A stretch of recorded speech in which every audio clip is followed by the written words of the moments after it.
தமிழ்நாட்டின் 17வது சட்டமன்ற பேரவைக்கான பொது தேர்தல் விரைவில் நடைபெற உள்ளதை முன்னிட்டு மக்கள் நலன் ஒன்றை மட்டுமே குறிக்கோளாக கொண்டு செயல்பட்டு வரும் அனைத்து இந்திய அண்ணா திராவிட முன்னேற்ற கழகத்தின் சார்பில் அளிக்கப்படும் முதல் கட்ட தேர்தல் வாக்குறுதிகள். வாக்குறுதி எண் 1, மகளிர் நலன் குலவிளக்கு திட்டம்.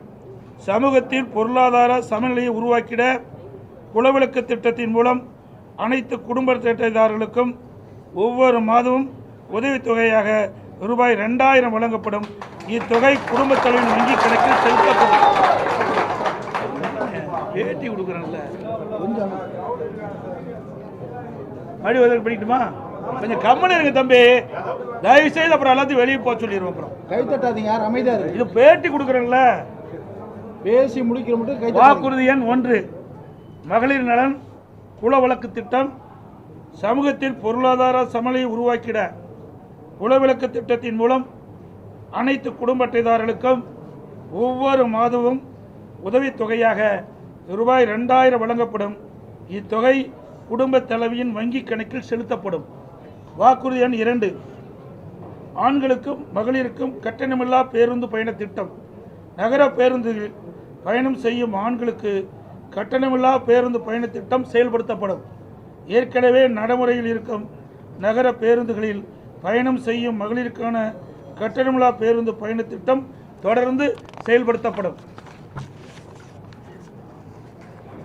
அறிவிப்பெண் 3, அனைவருக்கும் வீடு அம்மா இல்லம் திட்டம்.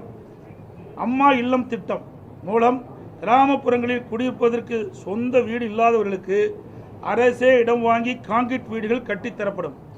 அதேபோல நகர பகுதியில் சொந்த வீடு இல்லாதவர்களுக்கு அரசே இடம் வாங்கி அடுக்குமாடி வீடுகள் கட்டி அம்மா இல்லம் திட்டம் மூலம் விலையில்லாமல் வழங்கப்படும்.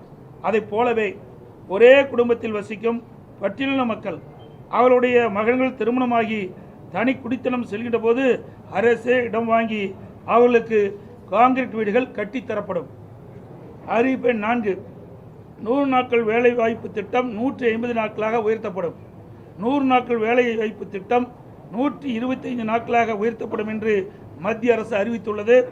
கிராமப்புறங்களின் வளர்ச்சிக்கான இத்திட்டம் 150 நாட்கள் வேலைவாய்ப்பு திட்டமாக உயர்த்தப்படும். அறிவிப்பெண் 5, அம்மா இருசக்கர வாகனம் வழங்கும் திட்டம்.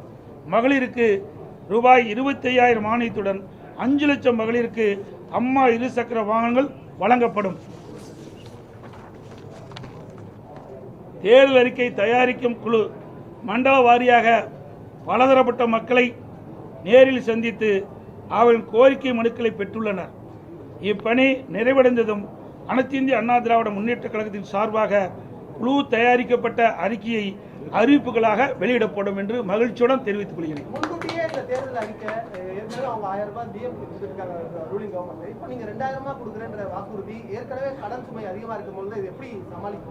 அவர்களுக்கு திறமை இல்லை, எங்களுக்கு திறமை இருந்தது. நாங்கள் ஆட்சி செய்கின்ற பொழுது 5,18,000 கோடி தான் கடன் இருந்தது. எந்த சூழ்நிலை? ஒரு ஆண்டு கொரோனா காலத்தில் கூட அரசுக்கு வரி வருவாய் இல்லாத நேரத்தில் கூட கொரோனாவுக்கு 40,000 கோடி செலவு செய்தோம். நாங்கள் திறமையாக நிதி கையாண்டு நிதி சுமை இல்லாமல் நிதி சுமை குறைவாக இருக்கின்ற சூழ்நிலை நாங்கள் உருவாக்கி தந்திருக்கிறோம். ஆனால் திராவிட முன்னேற்ற கழக அரசு பொறுப்பேற்ற பிறகு இந்த நிதி மேலாண்மை அமைப்பை ஏற்படுத்தி நிபுணர் குழு அமைக்கப்பட்டு அந்த நிபுணர் குழு மூலமாக கடன் குறைக்கப்படும், வருவாய் உயர்த்தப்படும் சொன்னாங்க. ஆனால் அதுக்கு நேர்மாறாக நிபுணர் குழு அமைக்கப்பட்டபோது கடன் தான் அதிகரிச்சிருக்குது. சுமார் இந்த ஆட்சி முடிகின்ற தருவாயில் 5.5 லட்சம் கோடி கடன் இருக்கின்ற ஒரு சூழ்நிலை ஏற்பட்டுள்ளது.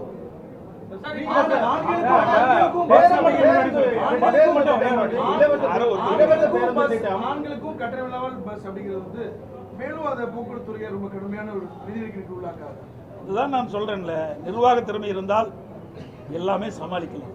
நிர்வாக திறமையற்ற சிரிக்கின்ற பொழுதுதான் கடன் சுமை அதிகரித்துக் கொண்டே இருக்கின்றது. அதெல்லாம் இன்னும், அதாவது 2ஆம் கட்ட தேர்தலுக்கு முழுமையாக வெளியிடுகின்ற பொழுது இன்னும் பல அறிவிப்புகள் வெளியிடப்படும். எங்களுடைய தேர்தல் அறிக்கை தயாரிக்க குழு ஒவ்வொரு மண்டலமாக போயிட்டு இருக்கிறாங்க, மக்கள்கிட்ட மனு வாங்கிட்டு இருக்கிறாங்க. இப்போ இன்னும் கோயம்புத்தூர் மண்டலத்துக்கு போகல. அங்கே போய் பலதரப்பட்ட மக்களையும் சந்தித்து அவருடைய கருத்துக்களை விண்ணப்பம் மூலமாக பெற்று அதையெல்லாம் சேகரித்து அந்த அறிக்கையாக தயாரிக்கப்பட்டு அது ஆய்வு செய்யப்பட்டு அதை அடிப்படையில் மக்கள் என்னென்ன நினைக்கின்றார்களோ அதை எங்களுடைய தேர்தல் அறிக்கையில் இடம்பெறும்.